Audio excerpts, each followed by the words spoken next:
ஆக்சுவலா இவங்களுக்கு கொஞ்சம் ஹெல்த் இஷ்யூஸ் இருக்கு, அது சொல்லிதான் ஜாயின் பண்ணாங்க. ஆனா அதுக்கப்புறம் ஒரு நாள் கூட இவங்க லீவ் போட்டதே கிடையாது. நானே சொல்லுவேன், ரெஸ்ட் எடுத்துக்கோ, உன்னால முடியாமையே வருவாங்க. உன்னால முடியல, இல்ல மேம் பரவாயில்ல லீவ் நான் அப்புறம் போட்டுக்கிறேன் அப்படின்னு சொல்லிட்டு வருவாங்க. அந்த மாதிரி ஒரு ஸ்டூடெண்ட். சொல்லுடா.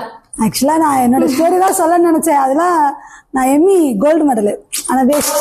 சூப்பர். சீரியஸா வேஸ்டா போச்சு, கோல்டு மெடல் வேஸ்டா போச்சு. அடுத்து ஒர்க் ஜாயின் பண்ணேன், அதுலயும் மேரேஜ்னு சொல்லி நிறுத்திட்டாங்க. அதுக்கடுத்து பேங்க், எஸ்பிஐ பேங்க்ல செலக்ட் ஆனேன். கடைசி கட்டல இன்டர்வியூலையும் எனக்கு ஹெல்த் இஷ்யூவால அதுவும் போயிடுச்சு. கடைசி இன்டர்வியூ மற்றபடி எல்லாம் செலக்ட் ஆகி அதுவும் போச்சு. அதுக்கடுத்து சரி நம்மளால ஜாப்புக்கு தான் போக முடியாது, ஏதாவது கத்துக்கலாம் அப்படின்னு சொல்லிட்டு ஆரி ஜாயின் பண்ணேன். ஆரி ஜாயின் பண்ணாலும் விரல் ஒத்து வரல, அதுக்கும் பாதிலே டிராப் அவுட் ஆயிடுச்சு. எம்ப்ராய்டரி ஜாயின் பண்ணேன், அதுவும் இதே தான், ஹேண்ட் வந்து மறுபடியும் பிரச்சனையாகி இப்படி எல்லாமே டிராப் அவுட் ஆகி, அது இல்லாமல் இந்த 12 years என்னுடைய ஒரிஜினாலிட்டி விட்டுட்டேன். அந்த ஸ்ட்ரெஸ்ஸு, வீட்டில் இருக்க ஸ்ட்ரெஸ்ஸு, ஹெல்த் இஷ்யூ.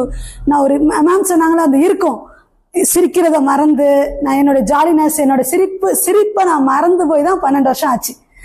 அதுக்கப்புறம் இங்க வந்து ஜாயின் பண்ண நாள் ஒரு வாரத்துல என்னோட ஒரிஜினாலிட்டி திரும்ப வந்துச்சு. என்னோட சுயத்தை மீட்டு கொடுத்தது இந்த இன்ஸ்டியூட் தான். நான் எவ்வளவு ஜாலியா இருந்தேன், எவ்வளவு சிரிச்சேன், எவ்வளவு என்னுடைய ஒரிஜினாலிட்டி வந்து எப்படி சுயமா இருந்தேன் அப்படிங்கிறது காலேஜ் டேஸ், ஸ்கூல் டேஸ்ல இருக்க ஃப்ரெண்ட்ஸ்க்கு தெரியும். அந்த ஒரிஜினாலிட்டி இங்க வந்துதான் எனக்கு 12 வருஷம் கழிச்சு திரும்ப வந்தது சக்தி ஃபேஷன்ஸ் மூலமா தான். இப்போ நானே என்னோட ஸ்ட்ரெஸ், அந்த ப்ரெஷரை விட்டு வெளியில வர்றதுக்கு, வீட்டுல இருந்தா தான் ப்ரெஷர் ஆகும், இங்க வந்து எனக்கு மைண்ட் ஃப்ரீ ஆகுங்கிற ஒரே ரீசனுக்காக தான் லீவே போடாம வர்ற ரீசன் என்னன்னா மைண்ட் ஃப்ரீ ஆகணும். இங்க வந்து மட்டும்தான் என்னோட ஒரிஜினாலிட்டி வெளியில இருக்குது.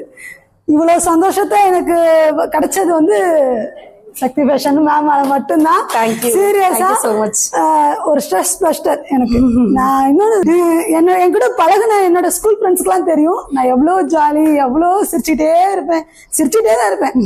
சொல்ல போனா சிரிச்சுக்கிட்டே தான் இருப்பேன். என்னோட சிரிப்பை திரும்ப கொடுத்தது சக்தி ஃபேஷன்ஸ் தான். Thank you ma'am. தேங்க்யூடா.